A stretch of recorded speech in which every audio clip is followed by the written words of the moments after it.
My name is Tadele and my last name is Abidta. Originally from Ethiopia. Solan, Abidta, and my ethnic background is Ethiopian. You know how it is for a lot of like immigrant families, respect the father, respect the father. So if at any point like you talk back to him and like you raise your voice even the slightest, he'd be like, "What are you doing?" Just because we're in Canada doesn't mean like this is how you speak to me. Behave. You're still my son. I mean, you see, I just came from a very conservative Adventist family, and then I just tried to bring my kids the way I was brought up. Even though that I dreamed of bringing them up the way I wanted at certain age, they will say no, and there is nothing I could do about it. I used to work for a British company, and then it was there when I found out about the Canadian immigration system. I just applied to the British Council, the British Embassy, and then I met with a Canadian immigration officer. He was convinced, and I didn't have any hassle. I just immigrated. Started studying at the University of British Columbia the first year, and then I didn't like the area because I was lonely.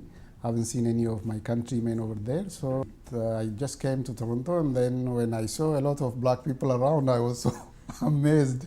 Like all of these older like Oromo men, they hang out constantly, they talk constantly, they all know each other, they see each other in the street. Oh brother, I love you. You know, it's a pretty big basis. And I'm sure if you ever go along Ossington and Bloor, you'll see like a bunch of us. Toronto is a multicultural city. You could see, I mean, entirely worldly population. I mean, worldly different clans are here in Toronto. That's what makes Toronto completely different than others. A lot of these people are like cousins of mine that I've known since I was a kid, and like they're not really blood related, but we were always told they were blood related.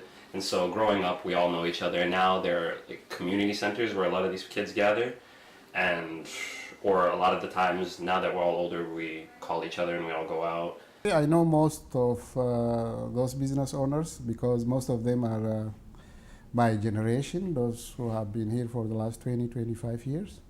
And the only reason he's not there is because there's political problems back home. But the second that clears up and we're no longer a burden, he's gone. Let me be honest, okay?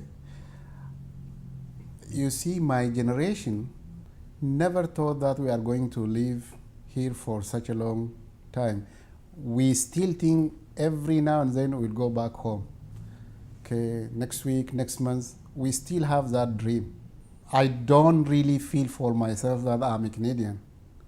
I still have that inner feeling I belong somewhere.